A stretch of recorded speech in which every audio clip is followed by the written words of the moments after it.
What's going on, guys? Chip here. Welcome back to another Pokemon TCG video where today I'm joined by a very special guest, the man who almost needs no introduction in the Pokemon community. His success the last few years is absolutely insane. Three-time international champion, top 4 at the most recent World Championships, and of course coming off a win this past weekend in Cologne, Germany. Toward Reklev. Toward, how's it going, man? How are you feeling after your win this weekend? Hey, feeling actually really good. It was really cool event. So yeah.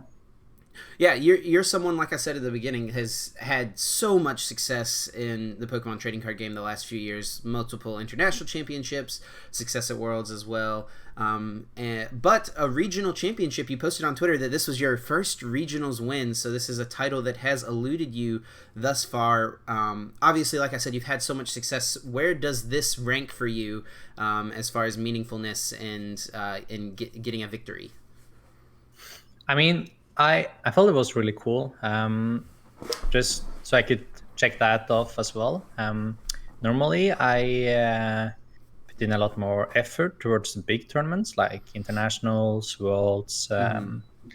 So regionals are kind of like my in between tournaments. So I'm usually focused on other things, focused on school, or just not too motivated to try to shake up the meta again or try to find something new. But yeah, this time I was kind of like a lucky hit, I guess, because I made the regional deck on a Tuesday before the tournament. So I only had like 2 days to test it before leaving. But it ended up working really well. So it was just fortunate I found a good list that quickly when trying something new. So that was just a really fortunate weekend, I would say. Yeah. Starting off, I wanted to ask you. Obviously, at Worlds, you played the Ability Zard deck that ended up becoming the most popular deck in the format, I would say, for sure, for about a month or so there. And you played it, I believe, as well in Sheffield, right? The same list that Robin got top 8 with. Did you finished in the Oh, yeah. top 32, right? Or top 16? Hmm. So And the 11th, I think. 11th, okay. So, obviously, it was a deck that you enjoyed a lot and found success with. What made you not want to play Ability Zard for this tournament this weekend? It was not like I didn't want to play it, Sure. but I wanted to see if I could come up with something else. Okay. Because yeah, it's a little straightforward in the mirrors and like just as a deck in general, it has like all the answers, really powerful, doesn't really fall to anything, and you can always play against everything. So that's really good. But I know I wanted to find a deck with more options, I guess, and try to look at Mewtwo again. Mm-hmm. So I finally managed to get all the cards I needed online. So I was able to actually test out Mewtwo and like all my crazy ideas and found something that worked really good, just by lucky hit, I guess, and being like, yeah, you know what? Well, let's try this for this tournament. So it was just like a solo effort. Didn't really bother telling anyone about the new deck or anything of the like my usual playtesting partners because I didn't even know how good it would be. So I didn't want to drag them down with me if the deck turned out not to be too great. Sure. So I figured it would be like, okay, I'll do a solo run with this. If it doesn't work, it's whatever. If it does work, it would be a really good cool. So yeah. Obviously, it did end up working out pretty well for you. So I wanted to ask as well. It seems like this is definitely very different from kind of what the standard Mewtwo deck has become post Worlds. Of course, Henry Brand won the World Championships with perfection, his Mewtwo deck, and that's kind of just been the standard moving forward. People playing just 4 welder with like 1 or 2 copies of Bill's analysis, it seems, and then even as we saw with Azul over in Atlantic City this weekend, cutting down to just the 4 welder engine. But you obviously have added some other options in here. You've got the Of course, 2 copies of Reg Challenge, as well as 2 copies of Hapu. I know Hapu is something that Robin played in his top 32 list at Worlds, and so I'm sure that's the Mewtwo deck that you had tested as well heading into Worlds. So what was it about Hapu and Reg Challenge that made it worth a spot in the deck? All right, so the cool thing about Mewtwo and attackers in general right now is that you don't really have to use Welder every turn, like compared to, say, Richey Tails or Victory Star. Yeah. Where you really want to stream Welders so you can use your attackers every turn, especially like the single pricers. But when you use Mewtwo, you have a tag team, will usually not go down in the first hit. So after charging it, will usually survive a little, and you still have a lot of options in all these attackers. So say you only get 1 Welders in the first 2 turns. If you get a Mewtwo with that hand attachment on your first turn, next turn you can still threaten the Flare Blitz GX from Charizard. So you can still one-shot the tag team on your second turn with only using 1 Welder during the first 2 turns. So that makes it like less reliant on actually needing to use the Welder every turn. So like the focus wasn't there. But an attack that I really wanted to focus on was the Turbo Strike from Solgaleo. Hence why I play 2 of those, because it's just way too important for the deck. And we'll set enough pressure in the early games for you to like knock out something small. But also you get to charge your bench as well. And while using the Hapu, you can discard energies and your Pokemon. So imagine using Hapu on your first or second turn and finding Solgaleo on a couple energies. It'll just be insane, right? And do a much better job getting energies on the field than Welder could. And also digging further into your deck and just getting you the cards you want, because most cards in this deck you actually want in the discard pile, right? You just want all your attackers there, you want your energies there, so you can Turbo Strike. So I don't think the heavy Welder focus in Mewtwo is like the way to play it, honestly. So obviously I still play 4 of them, but I usually only use 1 or 2 a game. So that's that's the thing about the supporter split. And also the reds is mainly so you can get away with playing some tin splits of things. As you can find your stamp when you need it, stadiums, the switch, the weak card energies, any attacker. Just some. It's basically computer search if you don't really have to use your supporter for turn anyway. If you you just settle with going in with Turbo Strike. Sure. Yeah, and that's something I definitely really like about this list. I've played around with your list as well as Azul's list in the past few days, ever since the tournaments this weekend. And while Azul's list is extremely powerful and extremely consistent, it feels like if you miss Welder for a turn, your game is just kind of weak, right? Because you're so reliant on Welder.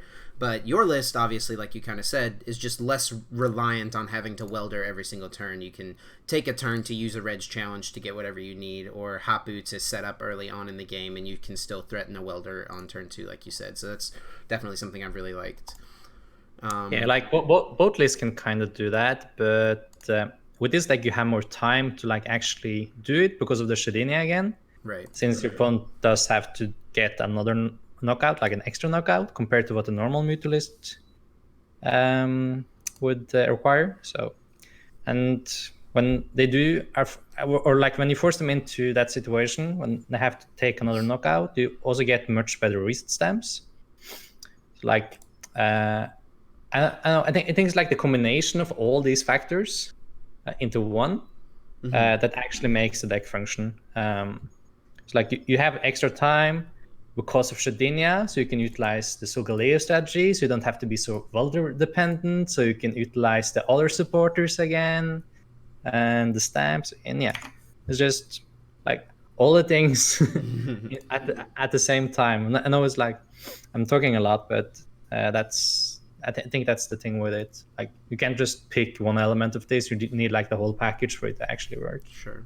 Yeah, and that's the next thing I wanted to talk about. I think the main thing that people notice when they look at your deck list is the 2/2 Shedinja line. That's definitely very unique. The first time we've kind of seen this paired with a tag team, or really Shedinja outside of a Shedinja control deck at all. So where did the idea for Shedinja come from, and how did the testing of Shedinja look? Yeah, like I said, I found one of the main issues with Mewtwo to be that you lost when two of them got knocked out, and you didn't really want to commit energies to something else than Mewtwo, because Mewtwo always gave you the most flexibility, and as soon as you committed to something else, you could get stamped, and the thing you charged up could get knocked out, and you wouldn't really be in a good position. So, like, you almost always wanted to just attach to the Mewtwo tag team anyway. But then again, you were suspected just losing when your opponent did 2 big KOs. And that's like what most decks are built to do these days.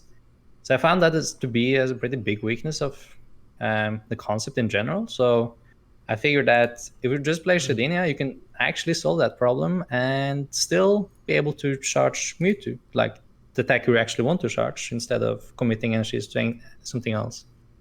Yeah. Also, one of the big differences from a standard Mewtwo deck that we see in your list is that you played 3 Weakness Guard energies and no Jirachi GX, which seems like Jirachi has kind of just become a staple in Mewtwo decks, but you opted obviously for those Weakness Guard energies. What made you go this route as opposed to just including a Jirachi in your deck?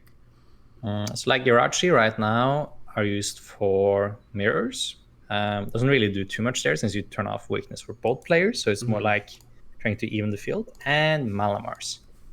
And Malamar has already adapted to Mewtwo by playing power plants. So I don't really feel that going Jirachi is really a safe way to do things. Because if they power plant you, they will still knock you out, and you can't really do too much about it. And yes, they might only play 1 or 2, but and when they draw into it, if they draw into it, you will lose your Mewtwo and you will probably lose the game. So I felt like Weakness Guard energy was something they couldn't really deal with. Like, you can obviously take for it now. Not that you want to do that by playing like Fava or the Giratina that acts like an enhanced hammer. Like, there are options in the format, we don't really want to play them because they're not great cards. And yeah, so the Weak Guard energy takes more space in deck than Jirachi because you have to play more of them. So compared to like just having Jirachi, you are down 2 spots, for example. Right. So you need like 3 Weak Guard energy to make them effective compared to Jirachi. But Weak Guard energies are at least never dead. They always act as energies, and most of your attacks, or all of your attacks actually, I think, uses 1 colorless energy at least. Yeah. So you can actually get value out of them no matter what, and just use them as your hand attachment for turn. So they're just overall good cards because they are energies, and they have the utility of being something that cannot get turned off by Pro Plant facing Malamar. And in the mirror, you have the really cool play where you can snipe off your opponent's Jirachi, which normally is like suicide in the mirror, because you will just leave yourself open since you didn't use Tag Purge, and you now have weakness again. So normally that will just be game losing, but in this list, since you still don't have weakness, you just turn your opponent's weakness on and take 2 prizes, and it doesn't really have a good way to punish you. So I do enjoy that. So like Weakness Guard energy just sounds better in both the matchups the Jirachi is supposed to work for. So it was like just a straight improvement, I think. Yeah, absolutely. Definitely makes sense to me. Another thing I wanted to ask you about here is we see the 1-of copy of Greninja GX, the promo from Detective Pikachu, and then also the 1-of Water Energy. What made you want to play Greninja this weekend? So you will notice that this deck only has GXs that can actually attack. It has Mewtwo. Mewtwo is still like the all-in game plan, and if you can't attack, could Fury Swipes with Ninkata, I guess, right? Yeah, I mean, I attacked with Ninkada once and Shadina once during the Oh, tournament, did you? actually. That's hilarious. I won a game attacked with Shadina, but I did not win a game attacked with Ninkada. So, Shadina confirmed best attacker. But yeah, I mean, so Grenina is just added for Keldeo, honestly. And maybe like Ninetales, but that's really fringe. Sure. Yeah, Keldeo. If your opponent benches 2 Keldeo against a normal Mewtwo deck, Mewtwo loses. You can double Blaze GX one of them, but you can never get through the second one. Yeah. Absolutely not. So then, say you're facing Nightquag and they bench 2 Keldeos and nothing else. Excuse me. You have to pick up your cards. You can't win anymore. Right. So I just didn't want to fold to like someone simply dropping 2 basics on me. That seemed too silly for risk to take. And yeah. So hence like the one water, one Grenina. It also has like some other fringe uses, like its GX attacks. Dark Mist GX, kind of funny. So if your opponent welders twice onto a Razor Shard and someone misses the switch, you can Dark Mist GX and put everything up, and he lost 2 welders. Yeah. And you get like a lot of tempo back on that, but will very rarely happen. So Did like you? it's a thing. Did you ever use the ability to draw cards? Oh, I wish. It could have been relevant actually, because you have communication and red, so you can actually, and turf, so like you have some ways to discard cards. Sure. So I guess you can actually be able to bench him if you really want to, but with the Fortadena, you normally don't have to. Sure. So, but yeah. They were mostly for Keldeo. I didn't end up having to use him because I didn't face Keldeos during the tournament run, so he could have been swapped to something else, but does it the effect also lets you... They didn't really want to take the losses. Yeah. To the random stuff. The effect also lets you hit through Psychic Charm, right, on Gardevoir Sylveon tag team? Oh yeah, that's a much more relevant factor actually. Yeah. But yeah, you can also do that. You will threaten the 2-shot, so they have to heal. But that matchup should be okay either way, since you do have the double labs and your GX attack to get through. Sure. A couple Guardies anyway. So you do have 3 outs, except from Grenina. That lets you one-shot a Guardie, and you only really need 2 of those to win the game. So I figured it should be okay. And you also have like the stamps, which are also really good against green stack. So the other thing, Grenina could help there as well. For sure.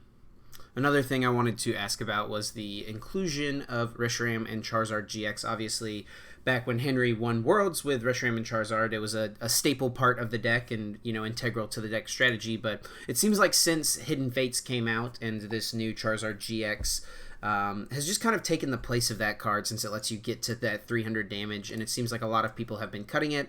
I know Azul did not play it in his winning list. What made you want to play the Reshiram and Charizard still? What was the reasoning behind definitely wanting to keep this in the deck?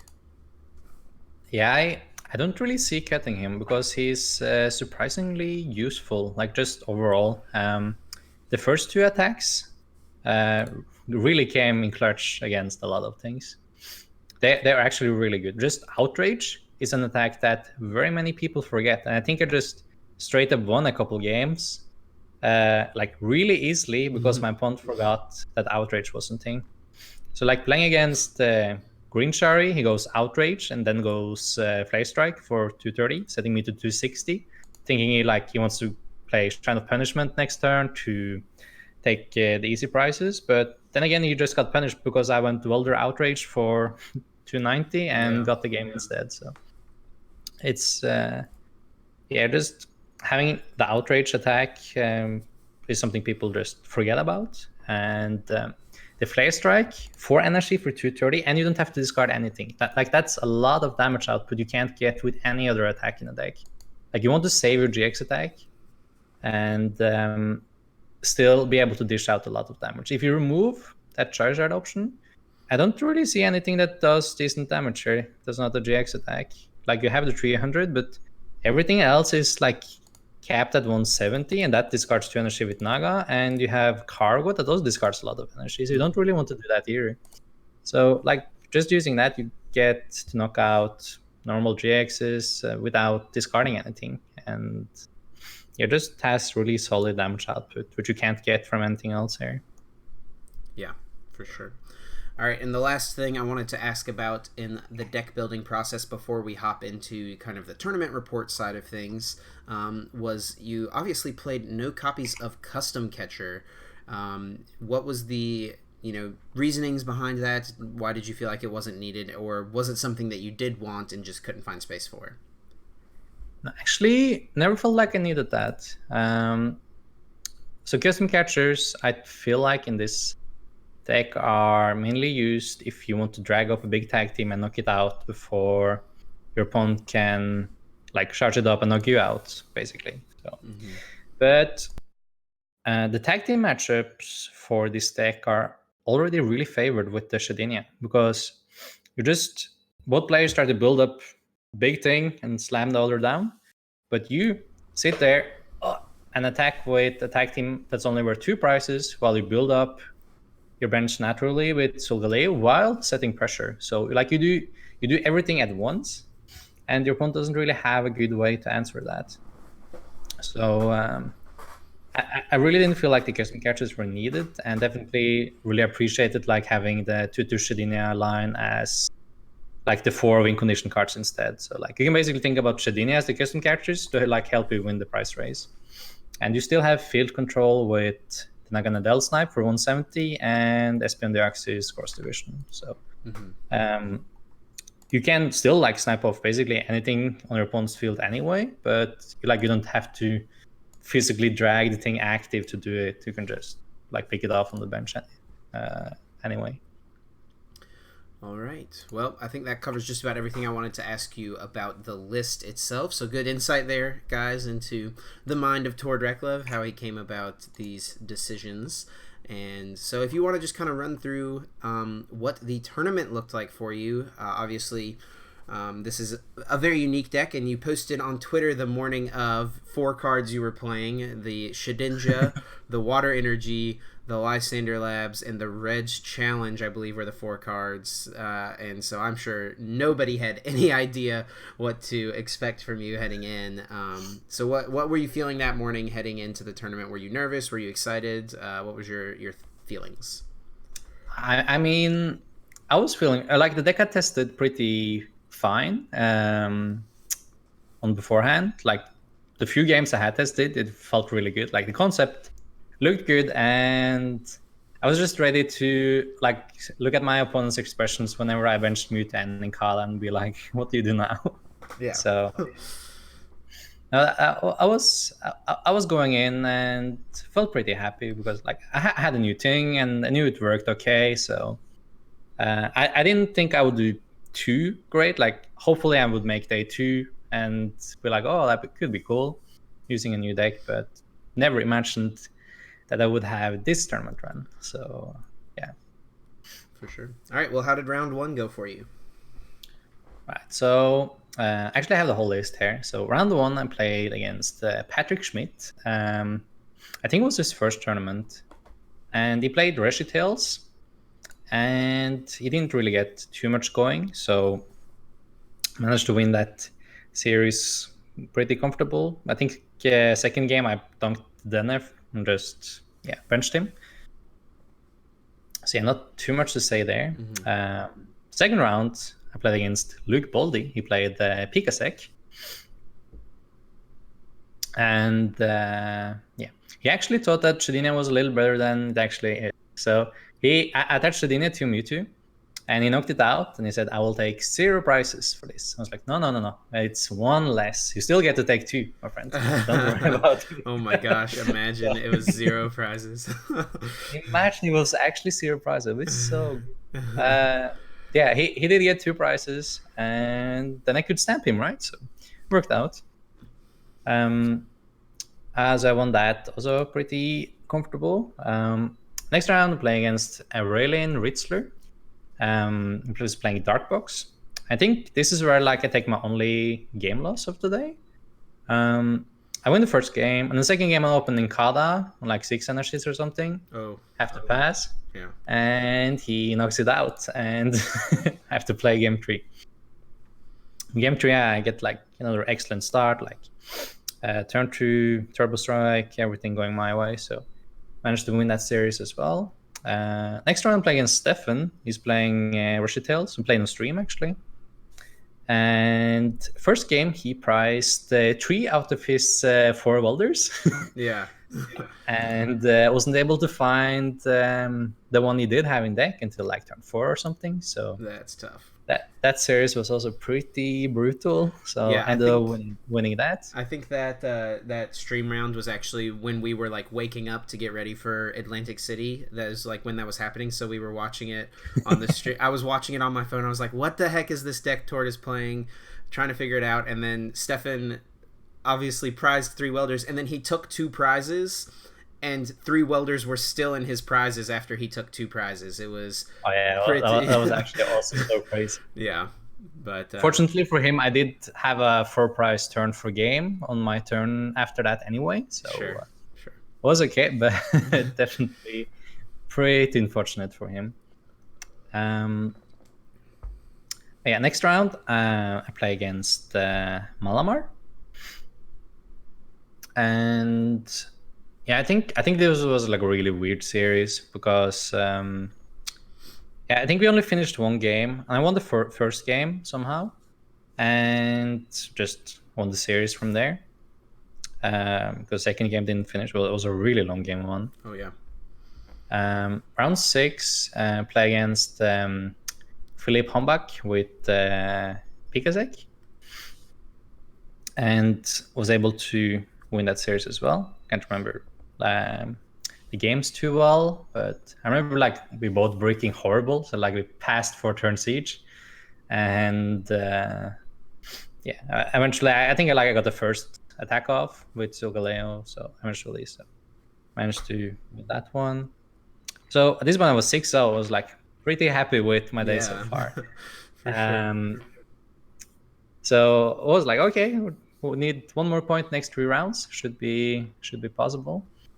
I run after play against Blacephalon, and we actually get a really weird game as well.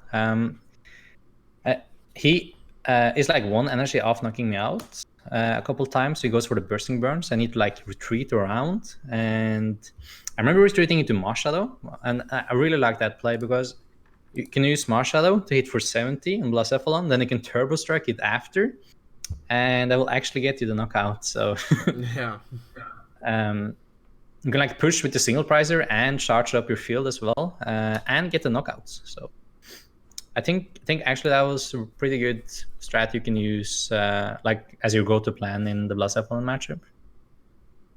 So I ended up, I think I actually ended up winning that game using Makar's GX attack, and they came out. He tried to dig a lot after me retreating around. Like the game lasted a couple extra turns, and I just ended up taking him. Next round, I play against Greens Richey. Here is the round where I just outrage for 290 after he goes like outrage and then 230. Forgetting about like the outrage from Richard. Mm-hmm. So like here I don't know.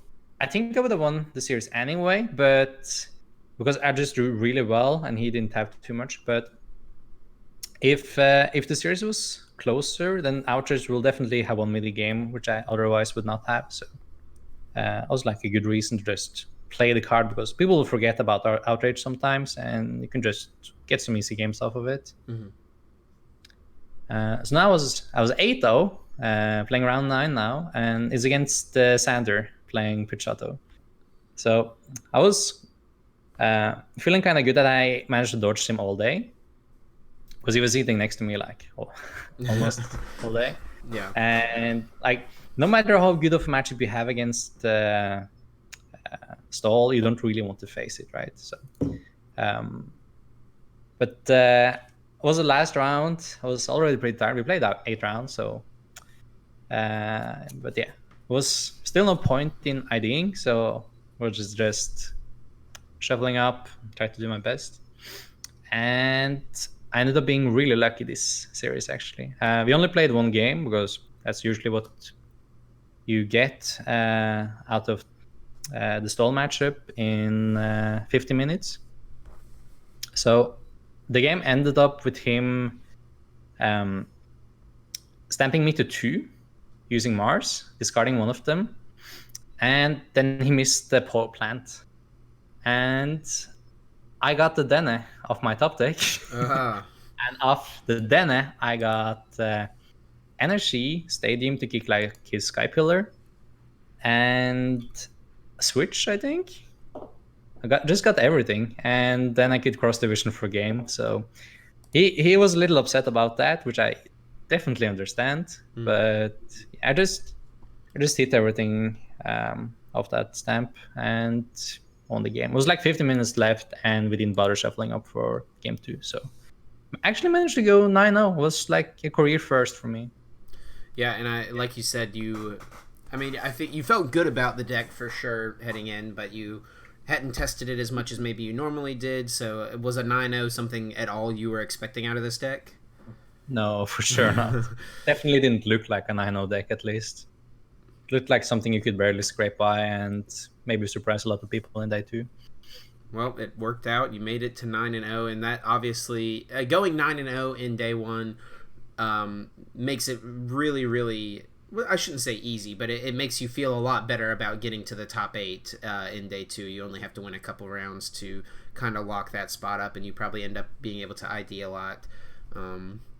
But yeah, if you win like one of the first ones, you can just ID twice, and then you're locked for sure. Yeah. All right. Well, obviously that took a lot of pressure off of day 2, I'm sure. But heading into the second day, looking at the standings and stuff, was there anything in the day 2 field that you were like nervous about with the deck? Anything you like didn't want to play against, or did you kind of feel like at that point you had answers to just about anything you could go against? Not really. Like the whole approach with the list was to not be nervous about any matchups. That was like the main thing with building the deck was to not be nervous upon flipping some random stuff. So that's why the high stadium count, so you can just kick power plants if people try to do that to you. And the Gruninja, so Keldo is not an issue. And yeah, I think like one of the weak spots of the deck is only having one switch. But I figured that it was fine as long as people didn't know. So say you're playing against Pikasek, and they don't know you only have one switch, right?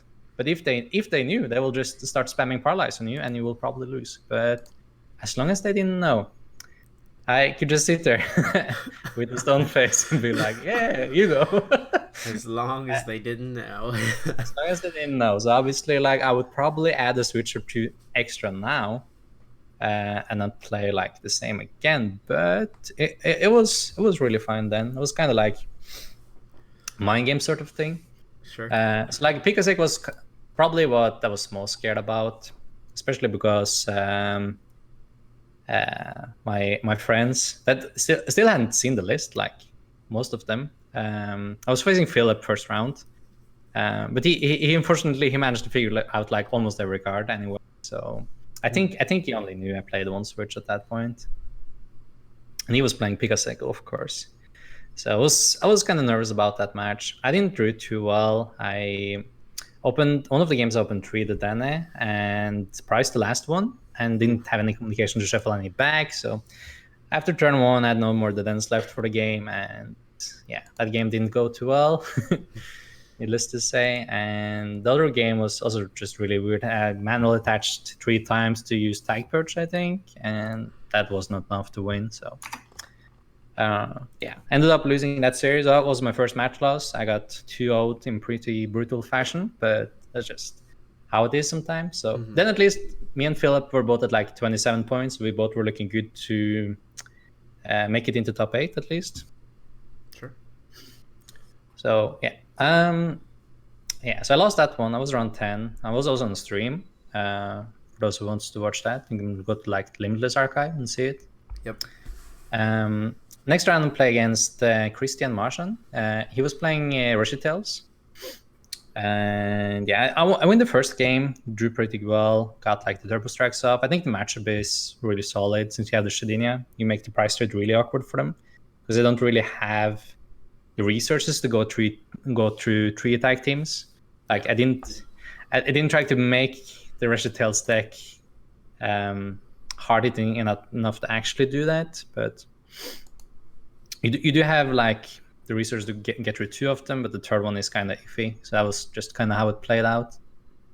Second game I opened double Shadinia, double Stamp, and a couple of Dennis. Oof.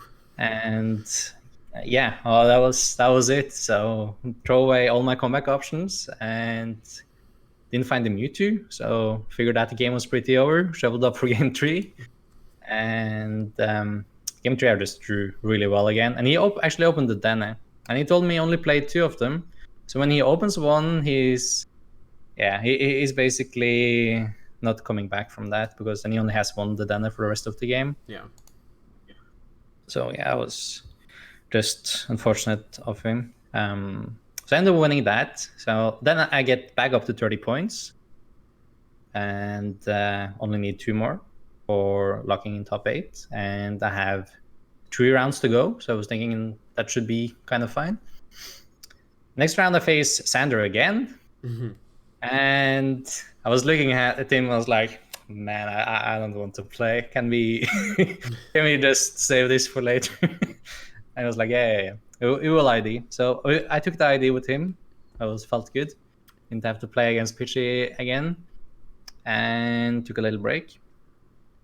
Next round again, I face Benjamin Pham. So I need 1 more point now. I ask him to ID, but he don't want to, obviously, because he's at 29 points, which I understand. So he wants to play. Mm-hmm.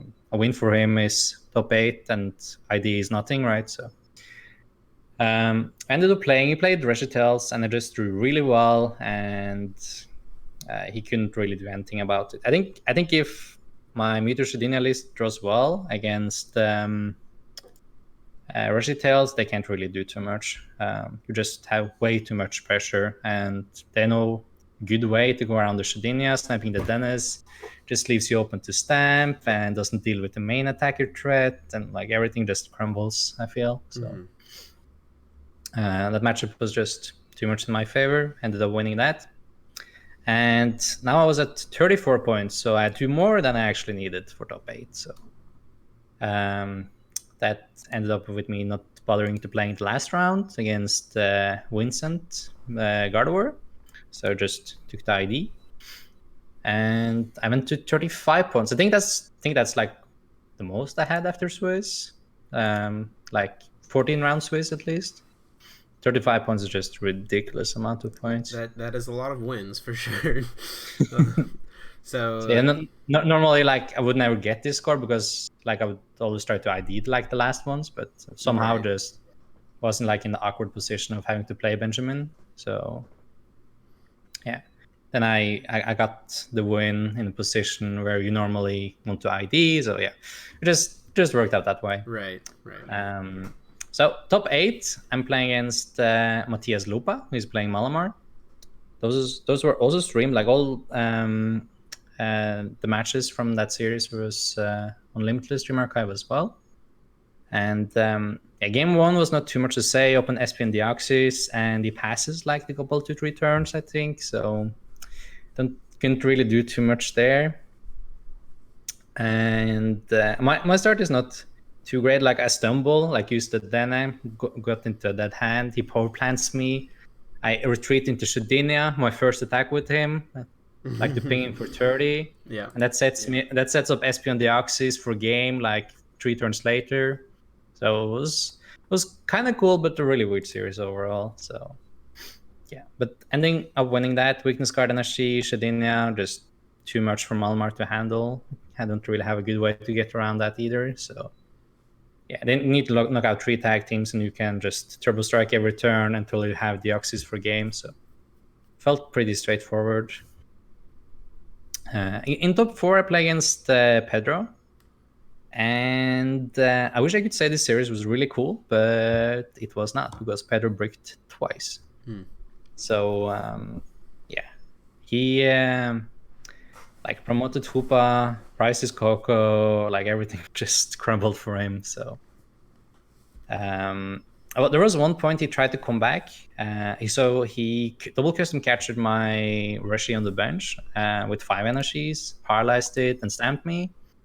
But I drew into Chair's Ball and the Dene, and with the Dene I got Switch, and that just locked up the game for me. So Yeah. yeah, managed to win that. And then the finals again. I faced Sander for the 3rd time this tournament. Not Round often you get to 9, play someone round 3 12. times in a tournament. Yes, so I have to play against Sander again, and yeah, he's obviously playing Peachy again. So my game plan going in was to see if I could win one game, because that's just how control decks, stall decks work in Top Cat, right? Yeah. There can be great decks to get into Top Cat, top 8, but actually winning events is much harder for those decks, because you basically always need to 2 over your opponent. If you lose a game, chances are game 3 will go to time, and then you will lose because your opponent has a price lead, because you don't take prices, you try to deck them out, right? So game 1, I feel like it was okay. I had like a pretty decent opening, and things were going okay, but then Sander hit a row of heads on crushing hammers and on his cheap to put me to sleep. And I slept I flipped tails on a couple really important sleep flips, and I think you flipped like 7 crushing hammers heads in a row. So was just draining all my energies and basically locking me out of the game. I think the game would have been much closer with just 1 or 2 of those flips going more in my favor, but all of them combined made me not able to turbo strike or do much of anything really. So I tried to like pack up with like 30-40 minutes left, just to make sure that I could actually finish game 2, if I was able to win it, of course, so that I could just play game 3 and win game 3 normally, or like normally in Top Cat is take 1 prize, right? Right. So that was at least the game. Because I lost game 1 and figured, okay, it's fine. At least now I get to go first, and it's not like he's won, because he needs to win both, right? So the game is still far from over. We're only halfway there. He still needs to win the second one as well. So the game plan was just turbo striking 3 times with Sol Galeo and then using Espion Deoxys. That was like what I was going for. That was actually exactly what happened game 2 as well. So in his final turn, before me winning, he decided to go Articuno and then a Crushing Hammer on my bench. And since he flipped heads on a Crushing Hammer, he decided that he could bench Pitchy, because if he flipped tails on the Crushing Hammer, I would only need like Switch Psychic Energy for game to knock out all his Pitchies. But since he got heads, he figured that he could bench the Pitchy, and because then I would need like Welder, Fire, Switch, and Psychic to have a game. So like it was like a calculated risk from him. Many people says it's a misplay, but I think it was fine. There was a lot of things for me to have, and I think most of those were one-offs at that point as well. So, but I actually end up getting the whole combo. I already have like the Switch, Welder, Fire in hand, and I don't have the Psychic, and I have 1 priced. So I decided to just go for it, Welder to it, Switch, use the Dana, and just rape the Psychic, and felt really good about myself. So so I got the game there.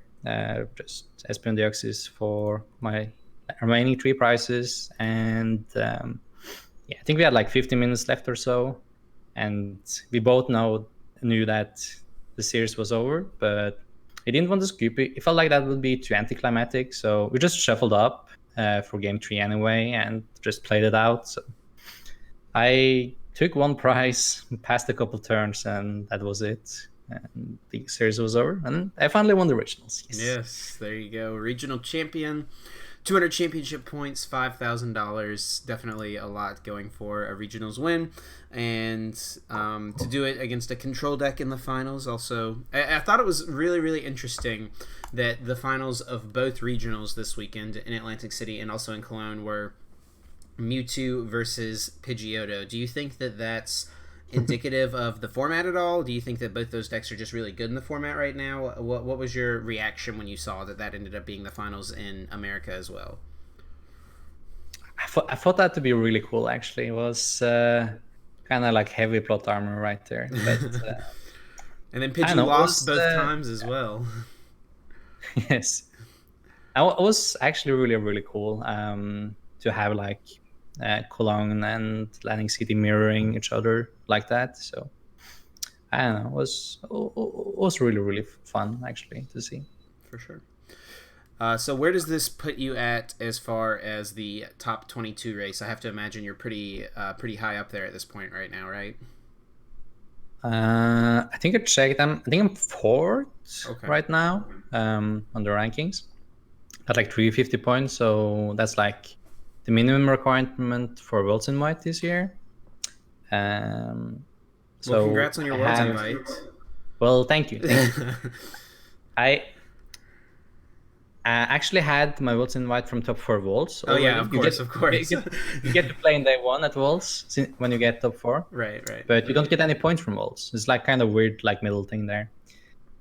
So I still need to like get to day 2 if I want something extra. But obviously, I'm really happy with the points, the money, but most importantly, like creating a new deck that a lot of people seem to be liking. I jumped on the ladder and I play like 5 mirrors in a row against Nikala. So that's a great actually feeling having right there, so much fun seeing how it all developed. Yeah. All right. Well, obviously the tournament worked out very well for you, ending up winning it. But looking back, I feel like you can always look back and kind of analyze, okay, was there something I could have improved? Is there something that could be fixed about the deck? So looking back, is there anything that you think you would change moving forward if you wanted to keep playing the deck? Oh yeah, I definitely could have done things better in the tournament, like a couple turns, micro decisions, stuff like that. And also the list, as I said, some of the like choices, like the switch, and maybe also like the psychic energy count, were choices I made based on no one having seen the deck yet. Yeah. So going forward, I will not play the same counts of those two, just because it's public knowledge now. So I would bump them. I would play at least 2 switch and at least 3 psychic. Sure. I don't know what to cut yet because I really like all the cards that are currently in the list. They all have really specific purposes and they work in like conjunction with all the other cards. Especially like the Shedinia Stamp supporter lineup. So not really sure what to cut, but I would like at least add 1 more switch to the deck. For sure. Moving forward, do you expect this to be a popular archetype, Mewtwo Shedinja? In America we have a regionals next weekend. Would you expect to see this deck doing well compared to like the other Mewtwo decks? I'm not really sure. The thing is with this deck that I think it's kind of hard to maneuver correctly. Doesn't seem like the kind of deck you can pick up and just do well with compared to a lot of other lists. So I definitely think it can see a lot of success if people commit some times to test with it. Mm-hmm. And I know it's kind of weird of me to say since I just picked up the deck. Yeah, sure. It's like, but still, since I made the list, I feel like I know why all the cards are in there. Right. So I know what to do against different matchups because I put in the cards for exactly those purposes, and then it's easy for me to play it. But I wouldn't recommend just picking it up like that and just hoping everything works out. So one of the things you have to do with this deck is trying to play very conservative. You don't den away a supporter and hope to get Welder. You play your supporter and go for the safe turn 2 Turbo Strike, for example. Sure. That's like one of the things you just have to do with this deck, and yeah. just try to play as conservative as possible and like save your stamps. Try to save hands, not to then when you don't have to. Use your GX attack correctly, like all that. So, but I think the concept is really, really strong. Forcing your opponent to go through 3 Mewtwo's and stamping them down to low hand size, and removing weakness and having lots of stadiums to counter power plants. I feel like the list fixed all the like main issues Mewtwo had. So you just take all away those weaknesses with these card counts. But yeah, I still think it's kind of intricate to play. So if you want to play this deck, just make sure to playtest it. Don't just bring it. Just try to analyze matchup and give it some thought. I definitely think you can do well with it for sure. Well, very cool. Tord, thank you so much for your time. I really appreciate it, and I'm sure the people out there enjoyed hearing your insight. I know I always enjoy getting to hear your thought processes behind card choices and, hearing how the tournament went for you. So thank you so much for your time. As we close things out here, I want to give you a chance to do any sort of shout-outs or plugs for social medias, anything like that. Feel free, man. The floor is yours. Yeah, shout out to 8-Bit, shout out to friends and family. Follow me on Twitter, Reklev. I post tournament reports sometimes and spicy memes, I guess. But yeah, thank you so much for listening, and thank you so much for having me here, Chip. I appreciate it. Now I get share all my thoughts on the deck with everyone, and feels really good.